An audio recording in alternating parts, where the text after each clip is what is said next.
Now we are going to discuss about plagiarism and how to avoid it by paraphrasing and summarizing. Plagiarism seems to be a very serious problem. It is. It can be considered a crime. Oh my God. Yes, that's why you should try to avoid it as much as you can. So what are considered to be plagiarism exactly? Plagiarism is taking someone else's words, ideas, data, research, and portraying them as your own in your academic paper. That is stealing. That is stealing someone else's work. There is even an entire branch of law that dedicates itself to this issue.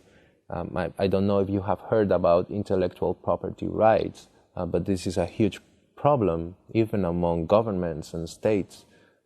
Some companies, some states copy someone else's product and they sell it as their own, gaining all the benefits derived from that, of course, and that is stealing. So us as researchers, we should also avoid that. We should always give the credit of some idea that is not our own to the author of that idea, of course. So how can we avoid making plagiarism? You know, sometimes we do not do that on purpose. Yes. We should always try to list our sources. We must keep track of everything that we borrow from another author, and in the end always show it in our paper that we are borrowing that idea or that those words. And so for that, there are a few ways of citation, and that depends on your teacher or your professor or your university to choose which one you must use. Yeah, I see. I know about citations and reference lists. Yes. But I have a problem. You know, citations usually cost a lot of time when writing, and the reference list is always, also very hard to make. Yeah. And I'm always moving my words around when writing. So I usually do the citations first and do the reference list last. But in the process, I may be forgetting many of the references. So how can I keep track of them? It is very important that you do keep track. You do not want to fall into plagiarism. There are some softwares that can help you do that. Yeah. They will keep track of the sources you use, and in the end, they will make a list of it. They can do the reference list for you. You can use those. Wow, that sounds really convenient. I won't be forgetting any one of my references with the help of a software. Yes. Never forget any idea that you borrow or that you think is not yours or is not common knowledge, you must list it. So is there any other ways to avoid plagiarism apart from doing references? Well, yes, of course. You can use paraphrasing and summarizing. First, summarizing. Mm-hmm. When you summarize some author's idea, you do not want to write a whole paragraph or a whole page of some other author's words. Instead, what you can do is read it, understand it, and then summarize it.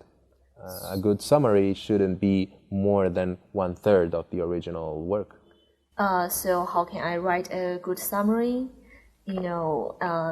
Should I add my own views into a summary? Yes, if you want, you can. Of course, when you summarized the main problem or the main work you must do, the main task you must do, is that you must focus on the key points of the idea, on the key words of it, and those are the ones you must write. Again, you can use your own words to write that idea, but that would be paraphrasing, which is the second way to avoid plagiarism. And that is, you do not have to write exactly what the other author wrote, but what you can do is to use your own words. That also shows your professor, the one that will be reading your paper, that you have understood what you read from another author, because you are processing it.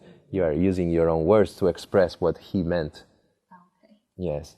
So always try to synthesize when you summarize, try to make it shorter. And also when you paraphrase, well, try to use your own words or different words that are not exactly the ones that the author used. But again, you are You are showing his idea, you are using the same idea. You should not change that. And for that, you should list your source. You should citate that. And when doing summarizing and paraphrasing, so I should also keep an objective point of view. Always.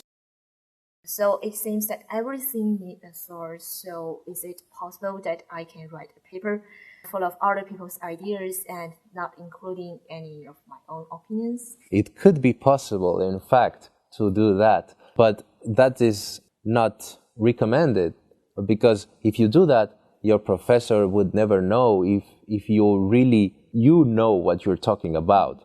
If you know about the field you're researching on. If you only list another author's ideas, you are not producing knowledge by yourself. You are not adding anything to the field you're researching on. So you should link the different authors' ideas with your own analysis, with your own knowledge. Yes, and should be careful to create reference lists to avoid plagiarism. Yes. So I now know more about plagiarism, and I think I can now write my papers more confidently.